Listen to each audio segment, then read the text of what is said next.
Good morning student. आज हम पढ़ेंगे बीकॉम तृतीय वर्ष का पेपर फर्स्ट,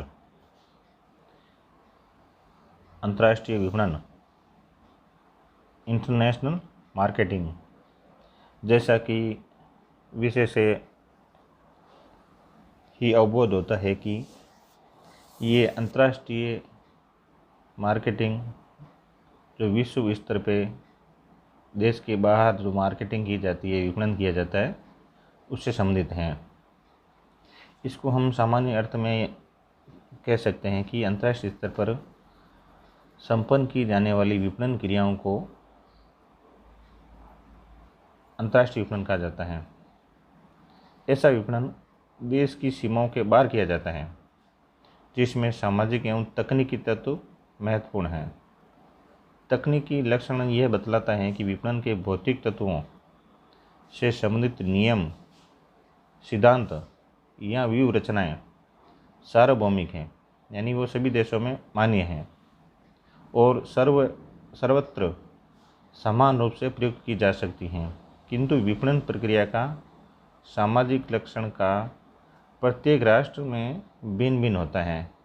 उनके जो कैरेक्टर होते हैं वो विभिन्न देशों में अलग अलग हो सकते हैं। इसी प्रकार जो प्रबंधक इस प्रकार की टेक्नोलॉजी को उपयोग लेता है, जो विपणन टेक्नोलॉजी अपनाने को बाध्य करता है। प्रत्येक राष्ट्र की अपनी भाषा होती है, प्रत्येक राष्ट्र की अपनी संस्कृति होती है, परंपराएं होती है, कानून होती हैं, सभ्यताएं होती हैं, जो एक राष्ट्र को दूसरे राष्ट्र से अलग या पृथक करती हैं। ये विभिन्नताएं ही अंतर्राष्ट्रीय विपणन हेतु पृथक प्रबंध एवं संगठन की आवश्यकता को सर्जित करती हैं। वैश्वीकरण, आर्थिक उदारीकरण, निजीकरण, इंटरनेट, वैश्विक मंदी, ई मार्केटिंग, आउटसोर्सिंग तथा बेंचमार्किंग ने अंतर्राष्ट्रीय विपणन के महत्व एवं भूमिका को ज़्यादा व्यापक बना दिया है।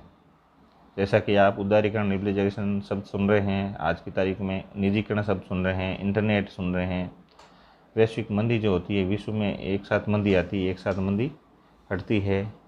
अंतर्राष्ट्रीय मार्केटिंग को अपन ई मार्केटिंग की संज्ञा में लेते हैं, ई मार्केटिंग करते हैं, आउटसोर्सिंग, ये सभी जो शब्द हैं ये प्रत्येक राष्ट्र के लिए विदेशों में प्रवेश करने तथा वस्तुओं एवं सेवाओं बेचने का सहज मार्ग बनाते हैं, प्रस्तुत करते हैं।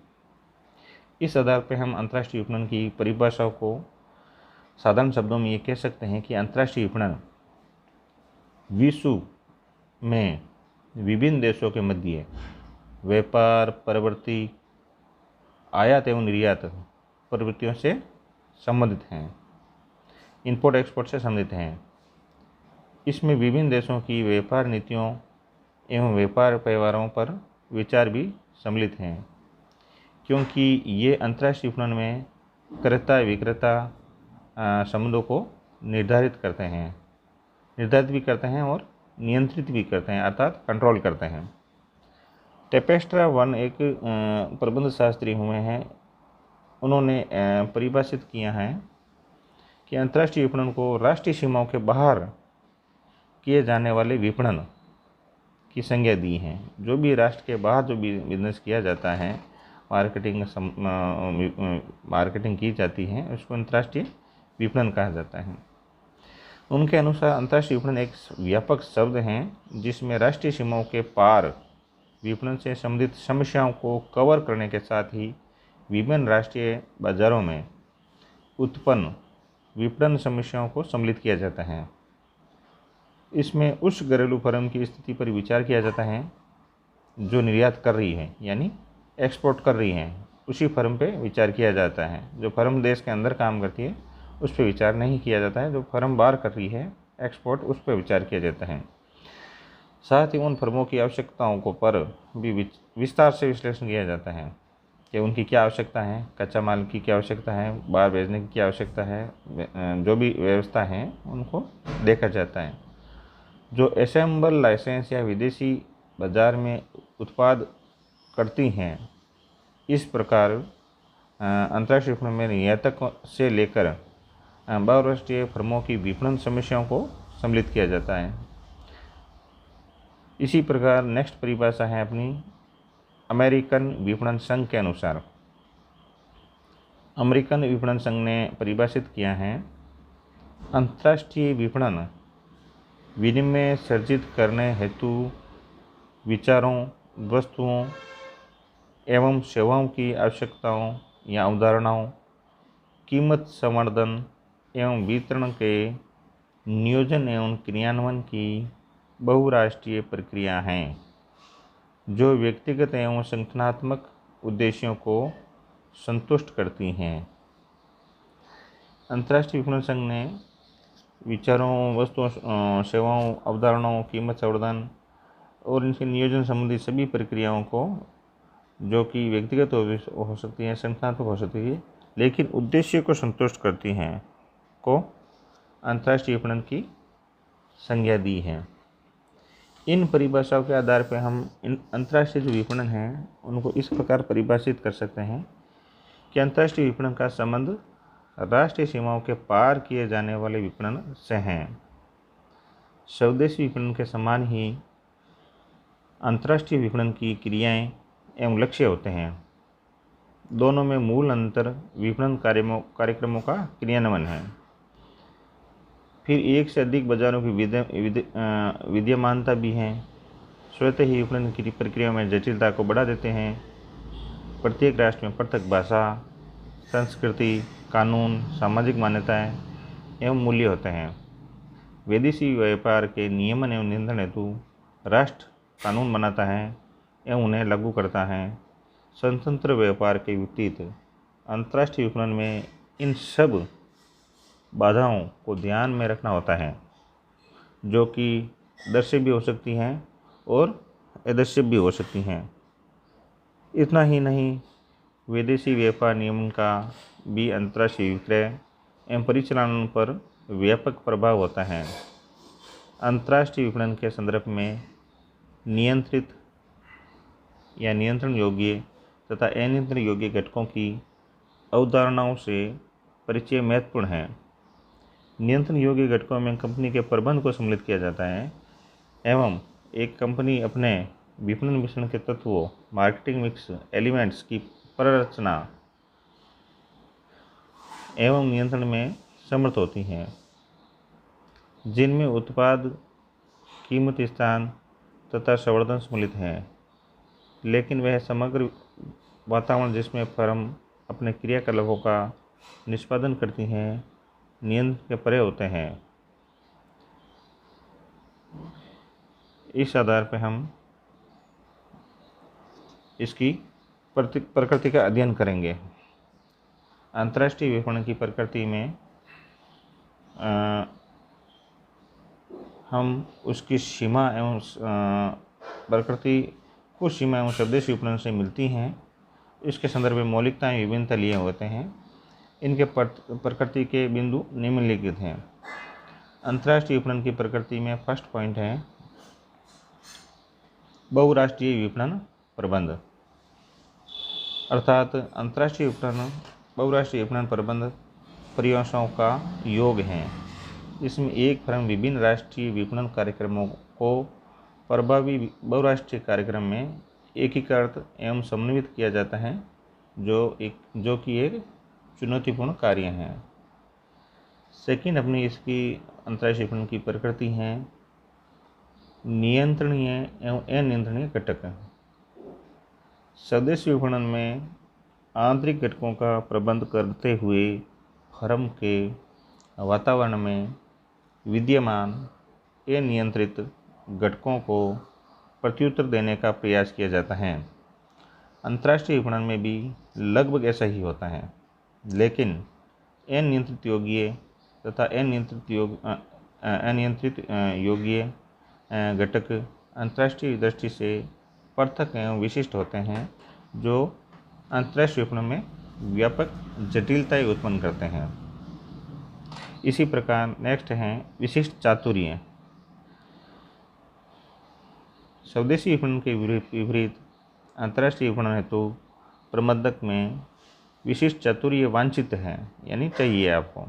इसमें प्रबंधक को राष्ट्र विशेष की आवश्यकताओं एवं परिस्थितियों के मद्देनज़र विपणन क्रियाओं के निष्पादन हेतु व्यापक चातुर्य की आवश्यकता होती है। किसी भी देश में, जिस देश में वो एक्सपोर्ट कर रहा है, वहाँ की राष्ट्र की आवश्यकता क्या है, वहाँ की परिस्थितियाँ क्या है, इसकी प्रबंधक को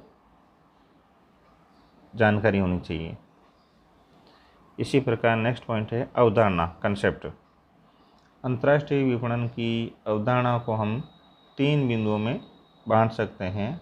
फर्स्ट है अंतर्राष्ट्रीय विपणन, इंटरनेशनल मार्केटिंग, अर्थात राष्ट्रीय सीमाओं से पार विपणन, देश की सीमाओं के बाहर जो विपणन किया जाता है, अंतर्राष्ट्रीय विपणन। सेकंड है विदेशी विपणन, अर्थात फॉरेन मार्केटिंग, विदेशी राष्ट्रों में विपणन। थर्ड है बहुराष्ट्रीय विपणन, मल्टीनेशनल मार्केटिंग, अर्थात विविध राष्ट्रों के बाजारों में विपणन में समन्वय। जो भी आपस में जिन देशों में हम विपणन का कार्य करते हैं, उनके बीच में आपस में कोऑर्डिनेशन होना चाहिए, समन्वय होना चाहिए। नेक्स्ट जो आपकी प्रकृति है, 5 नंबर बिंदु, वो है संरक्षणवादी प्रकृति, प्रोटेक्शन, है ना। तो इसमें है अंतर्राष्ट्रीय विपणन की प्रकृति काफ़ी सीमा तक संरक्षणवादी होती हैं। प्राय प्रत्येक देश अपने निर्यात को बढ़ाना चाहता है तथा आयातों को कम करना चाहता है।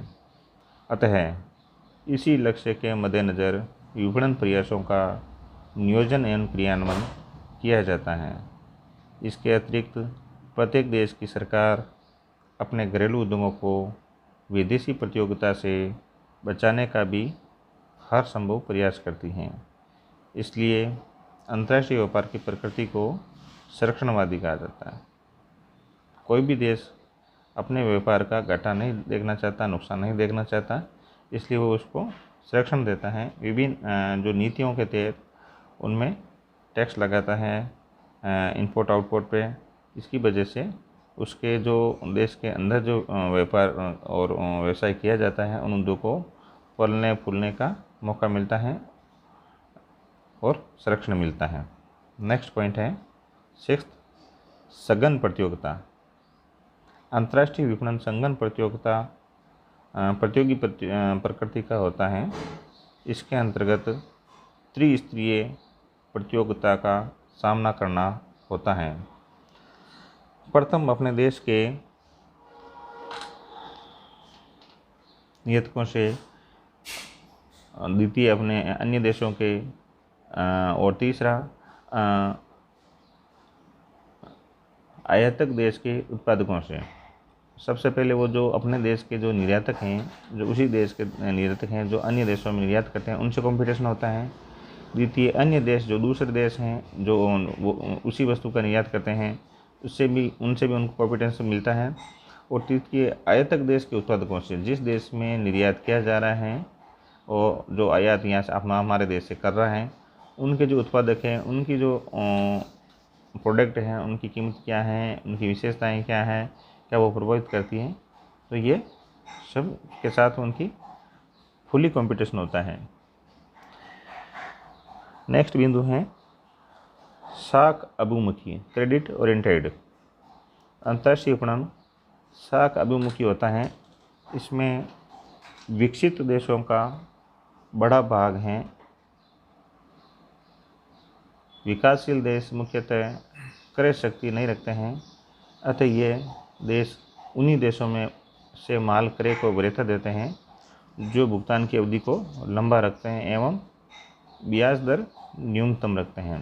अर्थात दूसरे देश में जो माल मंगवाता है, इंपोर्ट करता है, वो देसी भाषा में उधार माल मंगवाता है और वो चाहता है कि उसका भुगतान काफ़ी समय बाद, लंबी अवधि के बाद में हो और उसका ब्याज दर भी न्यूनतम हो।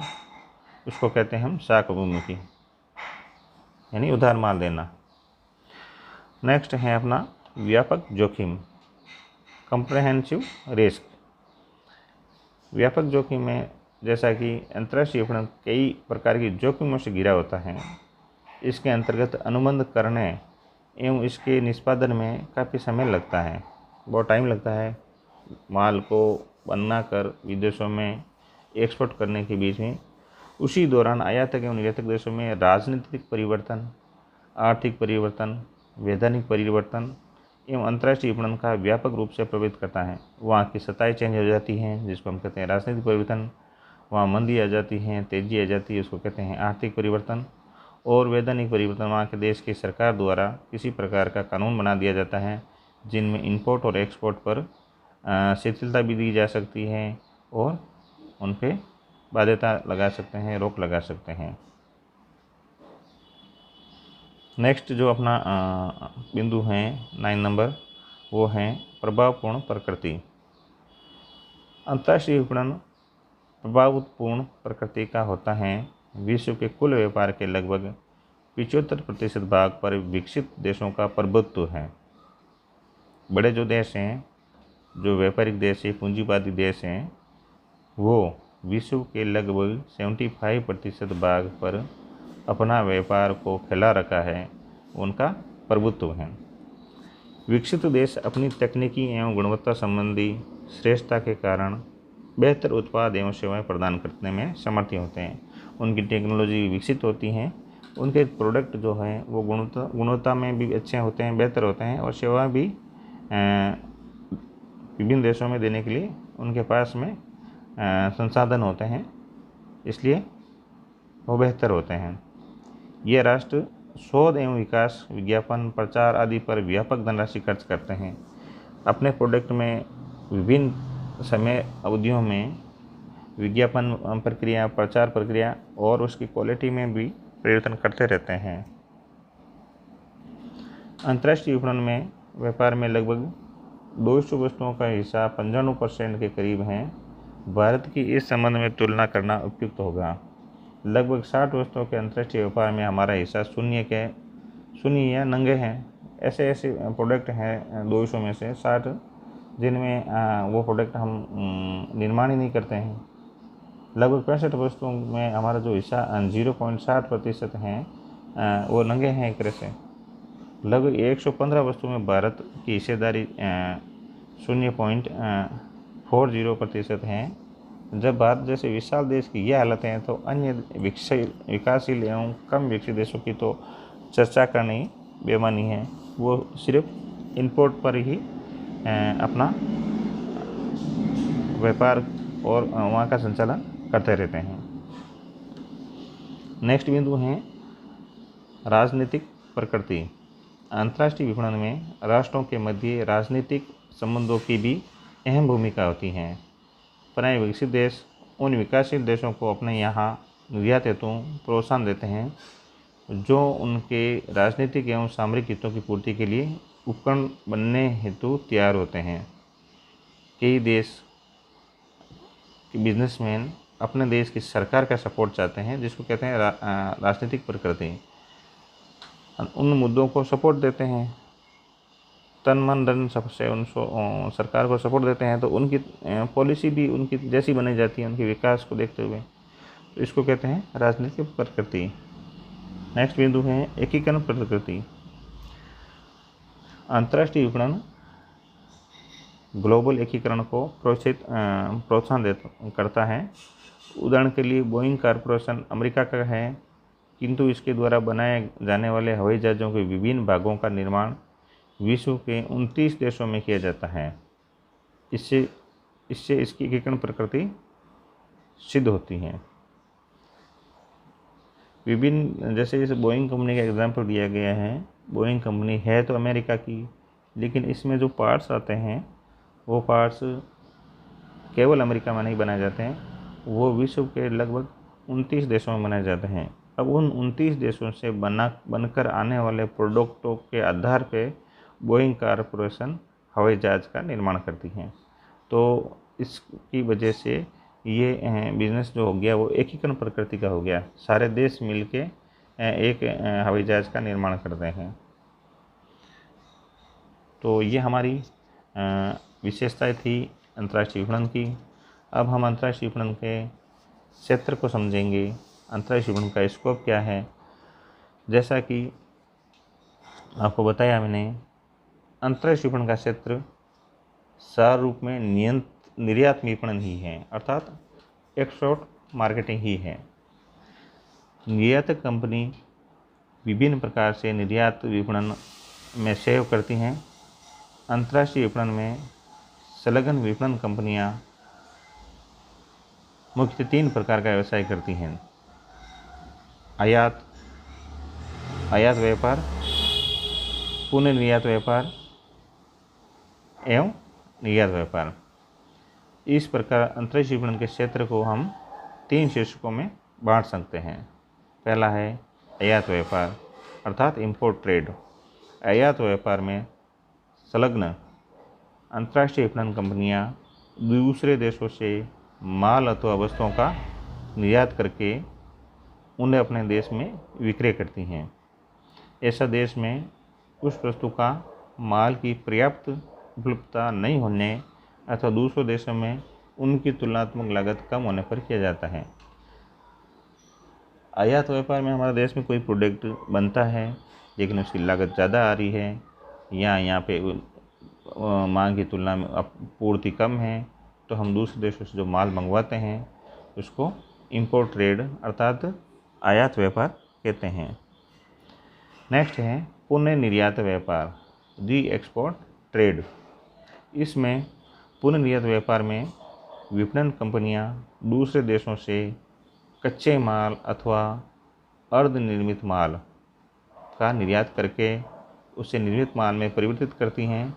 इसके पश्चात निर्यात माल में अथवा वस्तुओं या अन्य देशों को निर्यात करती हैं। हम इसमें जापान का उदाहरण लेते हैं। जैसा कि जापान खनिज पदार्थों की दृष्टि से संपन्न नहीं है। जापान अनेक खनिज संसाधनों का आयात करता है, पहले इंपोर्ट करता है, मंगवाता बाहर देशों से कच्चा माल, और विपणन फर्म अर्थात विभिन्न कच्चा माल आयात करती हैं एवं उसमें निर्मित विभिन्न उत्पादों एवं वस्तुओं को विश्व के अनेक देशों में निर्यात करती है। कच्चा माल मंगवाता है अपने देश में, उसको पक्के माल में निर्मित करता है और दूसरे देशों को निर्यात करता है, अर्थात पुनर्निर्यात व्यापार, री export trade. Next third point है अपना निर्यात व्यापार, एक्सपोर्ट ट्रेड।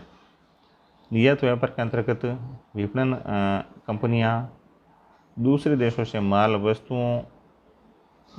वस्तुओं तथा सेवाओं का विक्रय करती हैं। माल का विक्रय भी हो सकता है और वस्तुओं अथवा सेवाओं का भी हो सकता है। अंतर्राष्ट्रीय विपणन में निर्यात व्यापार का महत्वपूर्ण विस्तार है। मोटे तौर पर अंतर्राष्ट्रीय विपणन कंपनियां विदेशों में निम्नलिखित विधियों से परिचालन करती हैं। अब जो टेक्निक को काम में लेती हैं, निर्यात व्यापार किस प्रकार के ऐसे वो करती हैं, उनको हम 5 भागों में बांट सकते हैं। फर्स्ट पॉइंट है विदेश में शाखा की स्थापना। वो अपनी ब्रांच जो है वो किसी अन्य देश में लगाकर स्थापना करके इस्टेब्लिश करके अपना बिजनेस करती हैं।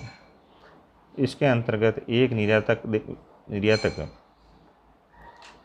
विदेश में अपनी शाखा खोल सकता है।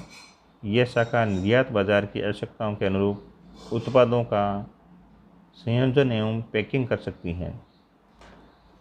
कभी कभी पूरा उत्पाद ही विदेशों में स्थापित शाखा बना सकती हैं। उत्पाद को निर्यात बाजार के स्थान पर ही संपन्न करने हेतु भारी पूंजी विनियोजन की आवश्यकता होती है। विदेश में शाखा की स्थापना पर निर्यात बाजार की आवश्यकता के अनुरूप योग्य व चतुर विक्रयकर्ताओं की आवश्यकता होती है।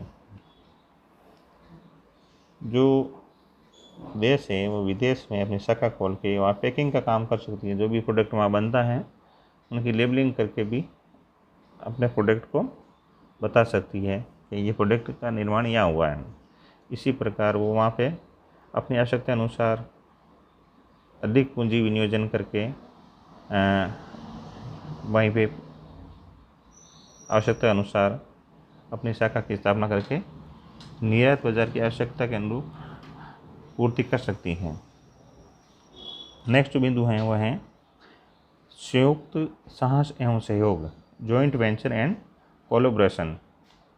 इसमें अंतर्राष्ट्रीय विपणन में के क्षेत्र में संयुक्त साहस एवं सहयोग का भी प्रभावी उपयोग हो सकता है। जैसे एग्जाम्पल लेते हैं, Tata, AIG, Bajaj Allianz, Swaraj Mazda, Bajaj Kawasaki, Hero Honda, TCM Toyota.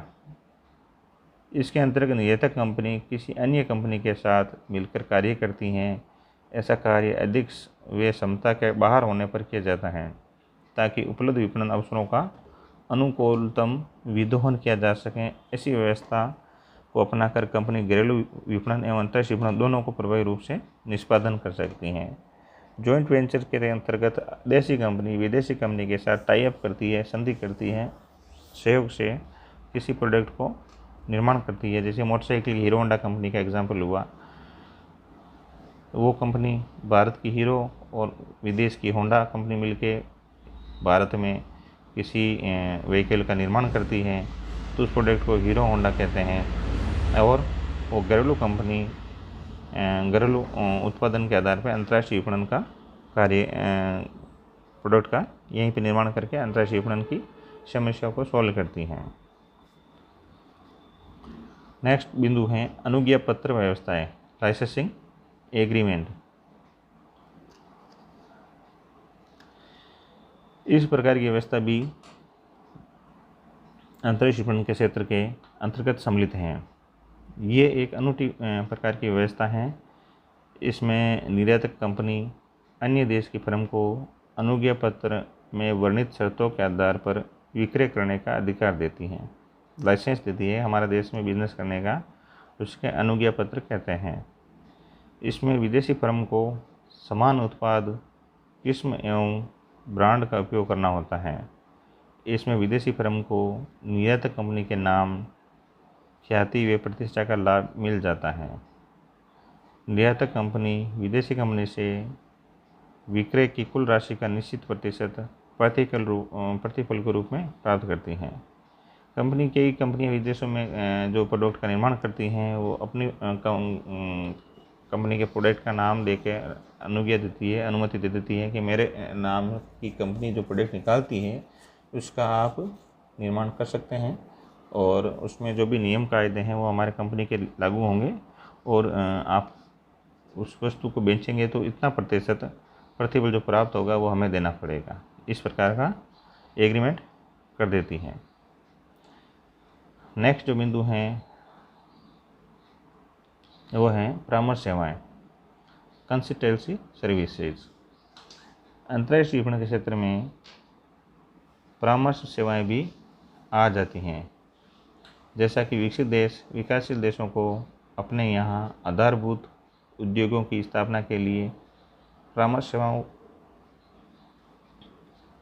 का निर्यात करते हैं।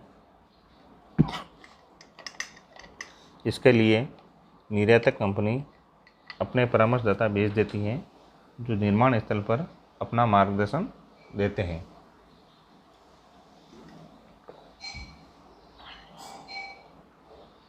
किसी भी बिजनेस में किसी प्रकार की दिक्कत आती हैं तो विकसित एवं विकासशील देश आधारभूत जो उद्योगों की स्थापना करते हैं, तो विकसित देशों से जो विकासशील देश हैं वो किसी प्रकार की कंसल्टेंसी सर्विसेज अर्थात परामर्श सेवाएं ले सकते हैं। अंतर्राष्ट्रीय विपणन का जो अपना लास्ट बिंदु है वो है तकनीकी अथवा प्रबंधकीय जानकारी, technical and managerial now how. अंतर्राष्ट्रीय विपणन के क्षेत्र में तकनीकी एवं प्रबंधकीय जानकारी भी सम्मिलित हो गई हैं। निर्यातक देश अपने तकनीकी विशेषज्ञ एवं प्रबंधकों को इसके आयातक देशों में भेजकर वहाँ के व्यक्तियों को तकनीकी एवं प्रबंधकीय चातुर्यों का ज्ञान कराते हैं। अर्थात कोई भी देश में बिजनेस करने से पहले घरेलू जो फर्म होती है विदेश में अपने किसी एक्सपर्ट प्रबंधक को भेजकर आयातक देश में जो आयात करवाना चाह रहे हैं वहाँ पे जाके अपनी कंपनी के के प्रोडक्ट की मांग क्या है और मांग के आधार पे बाज़ार की व्यवस्था क्या है, उसको देखकर आके फिर बिज़नेस शुरू करें, जिसको हम कह सकते हैं तकनीकी प्रबंधकीय जानकारी। वो जानकारी लेके आएगा कि वहाँ पे हमारा बिज़नेस नुकसान तो नहीं उठाएगा, प्रॉफिट को कितना होगा और मार्केट में डिमांड क्या है, इस प्रकार की व्यवस्थाएं वो करता है। तो आज हमने जो अध्ययन किया है वो बीकॉम तृतीय वर्ष पेपर फर्स्ट अंतर्राष्ट्रीय विपणन का अर्थ, इसकी प्रकृति और इसका क्षेत्र। तो इस पेपर में आपको किसी प्रकार की समस्या हो, समझ में नहीं आया हो, तो आप कमेंट बॉक्स में लिख सकते हैं और जान सकते हैं। आपको बहुत बहुत धन्यवाद क्लास अटेंड करने के लिए।